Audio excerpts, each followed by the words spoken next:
Anandpur police आउ एक विराट सफलता यही निकट में घटी केन्दुझर जिला आनंदपुर ब्लॉक तरतरा पंचायत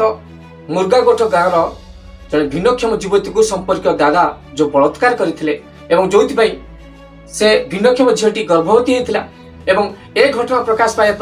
से ग्राम में प्रचंड उत्तेजना प्रकाश पाई से उत्तेजना स्थल में आसी पहुंची केन्दुझर एसपी आनंदपुर एसडीपीओ कमल कुमार पंडा एवं आनंदपुर थानार अधिकारी फणीभूषण नायक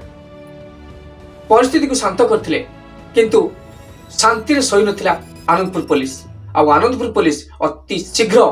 राज्य बाहर एक स्वतंत्र टीम गठन करी से अपराधी को गिरफ्त करछंती एवं तो कोर्ट चालान कराई जो अपराधी काबू ओरफ बलराम हो जार बयस 28 वर्ष